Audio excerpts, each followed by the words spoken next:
အကြမ်းဖက်သမားတွေနဲ့ဒီအတူရှင်တွဲနေထိုင်ခဲ့ကြတဲ့ PDF တွေကိုယ်တိုင်နိုင်ငံရေးတည်မှန်မှုဆက်ဆုပ်မှုရုပ်မာမှုလက်နက်အောက်ကိုအတိုင်းချင်းမှုတွေကိုမြင်တွေ့လာကြရပြီဖြစ်တဲ့ကိုယ့်ရဲ့အကျိုးစီးပွားအတွက်မဟုတ်ဘဲနဲ့ရခိုင်လက်နက်ကင်တပုံအေးအေးအတွက်အဖရခိုင်နိုင်ငံတော်ထူထောင်မှုအတွက်ကိုယ့်ရဲ့အနာဂတ်ဒီဘဝတွေကိုချနဲ့အသုံးချခံအသေးခံရတဲ့အခြေအနေမျိုးကမတန်ဘူးဆိုတော့ကိုနားလည်လာကြတာဖြစ်တဲ့အတွက်တက်မတော်နဲ့ချိတ်ဆက်ပြီးအလင်းဝင်လာကြတာဖြစ်တယ်ဆိုတော့သတင်းလေးကိုတင်ဆက်ပေးခဲ့တာပဲဖြစ်ပါတယ်ဆက်လက်ပြီးတော့လည်းဒီကရင်ပြည်နယ်ထဲမှာရှိနေတဲ့ရတခါလို့ခေါ်တဲ့အရှိတောင်တိုင်းစစ်ဌာနချုပ်ပတ်ဝန်းကျင်မှာအလင်းဝင်လာကြမဲ့ညီငယ်တချို့လည်းရှိနေပါသေးတယ်။ဒါတွေကိုလည်းကျွန်တော်တို့ဆက်လက်စုံစမ်းနေစေဖြစ်ပြီးတော့အလင်းဝင်မှုစူးစမ်းနေတဲ့ညီငယ်တွေချိတ်ဆက်ရခက်ခဲနေတဲ့ညီငယ်တွေကိုလည်းကျွန်တော်တို့ချိတ်ဆက်ပြီးတော့တက်ဆင့်ချိတ်ဆက်ပြီးတော့တက်ဆိုင်ရာတိုင်းနေတက်ဆိုင်ရာတိုင်းတပ်ဖွဲ့တွေနဲ့ချိတ်ဆက်ပြီး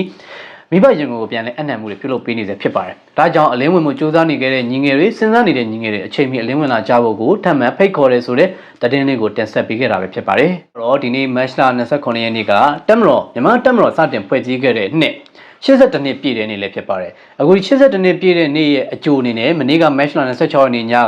ဒီဂုံပြူညစာစားပွဲဂုံပြူအကျိုးညစာစားပွဲတွေပြုလုပ်ကျင်းပခဲ့တယ်လို့ဒီတက်မတော်ကနေအငိမ့်စားတာဝန်ယူသွားကြတဲ့အရာရှိတွေဒီတက်မတော်သားတွေကိုလည်းလက်ရှိတက်မတော်ကာကွယ်ဦးစီးချုပ်ဒုတိယတက်မတော်ကာကွယ်ဦးစီးချုပ်ကြီးဗိုလ်ချုပ်မှုကြီးစိုးဝင်းကတွားရောက်ပြီးတော့ကြော်ရာတွေဒီ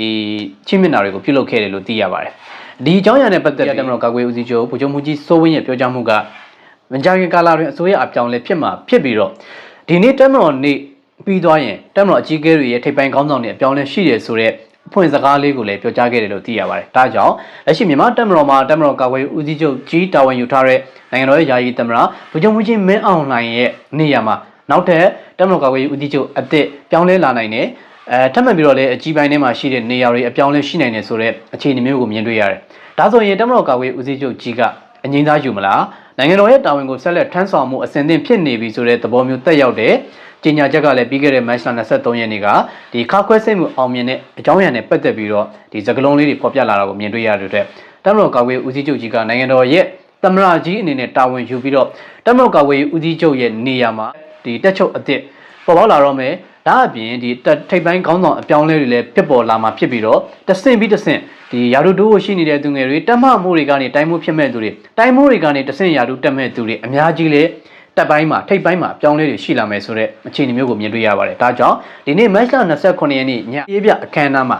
ဘသူကဒီဂုံပြူအမှားစကားပြောကြမလဲနောက်ပြီးတော့ဒီစစ်ကြောင်းတွေရဲ့အလေးပြုမှုကိုခံယူမလဲလက်ရှိနိုင်ငံတော်ရဲ့ယာယီသမ္မတတက်မတော်ကာကွယ်ဦးစီးချုပ်ကြီးကိုယ်တိုင်တက်ရောက်မလားဒါမှမဟုတ်တက်ချုပ်အသစ်ကတက်ရောက်မလားဒီခင်းချင်းကအင်မတန်စိတ်ဝင်စားဖို့ကောင်းပါတယ်တက်ချုပ်ကြီးကတော့ပြီးခဲ့တဲ့ရက်ကခါခွဲစိတ်ထားတာဖြစ်တဲ့အတွက်နိုင်နဲ့ချီပြီးတော့မတက်ရက်ဖို့အလေးပြုခံမှုအခြေအနေပေးသလားအလေးပြုခံမလားဆိုတဲ့အခြေအနေမျိုးအပါအဝင်တက်ချုပ်အသစ်ကိုဒီနေ့မှာဖော်ပြပေးမလားဒါမှမဟုတ်ဒီနေ့အပြောင်းလဲအခင်းချင်းထဲမှာဘယ်သူတွေကဘယ်လိုမျိုးစီနီယာလိုက်နေရာချထားမလဲဆိုတဲ့အခင်းချင်းလေးကိုစိတ်ဝင်စားဖို့ကောင်းစားနေကျွန်တော်မြင်တွေ့ရမှာဖြစ်ပါတယ်ဒါကဒီနေ့မတ်လ29ရက်နေ့82နှစ်မြောက်တက်မတော်နေ့အခမ်းအနား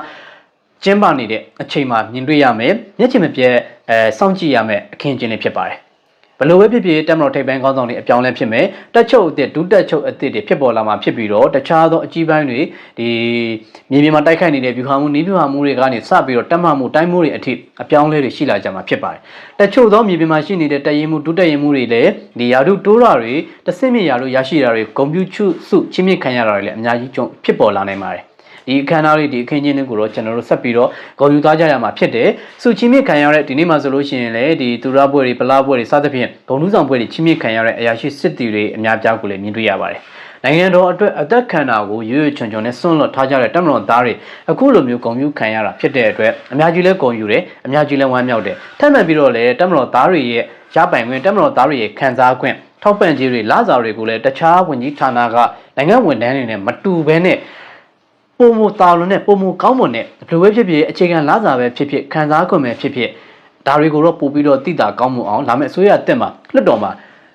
တက်မတော်ကိုပို့ပြီးတော့အလေးပေးဆောင်ရွက်သွားဖို့မျှော်လင့်ပါတယ်တက်မတော်ဆိုတာနိုင်ငံတော်အတွက်အသက်ခံတာပေးပြီးတော့ဆောင်ရွက်နေကြတဲ့တက်မတော်သားတွေဖြစ်တယ်တက်မတော်သားတွေနဲ့အတူပါရမီဖြည့်နေကြတဲ့ရဲမေတွေကိုယ်တိုင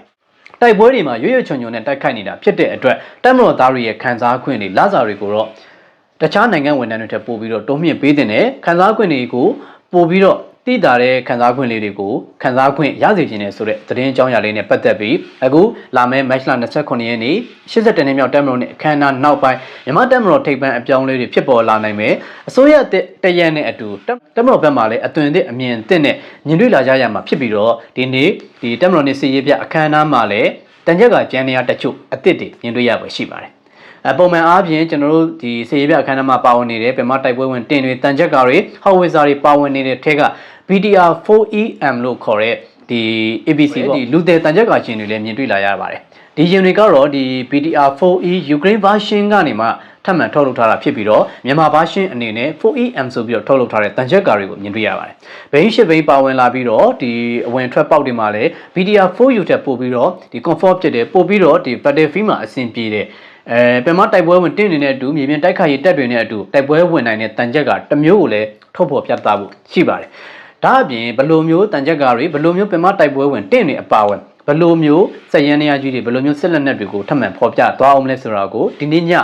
82နှစ်မြောက်တက်မတော်နေ့အခမ်းအနားဂုဏ်ပြုချီးတက်ပွဲကိုကျွန်တော်တို့ဆက်လက်ပြီးရိုက်ကူးဖော်ပြပေးသွားမှာဖြစ်တယ်ဆိုတော့သတင်းအကြောင်းအရာကိုတင်ဆက်ပေးခဲ့တာဖြစ်ပါတယ်။ဒါကတော့ဒီနေ့ match 29ရက်နေ့အတွက်မနက်ပိုင်းတင်ဆက်ပေးခဲ့တဲ့သတင်းဖြစ်ပါတယ်။နောက်လာမယ့်အစီအစဉ်တွေမှာလည်းစိတ်ဝင်စားစရာကောင်းတဲ့အကြောင်းအရာတွေကိုတင်ဆက်ပေးသွားအောင်မှာပဲဖြစ်ပါတယ်။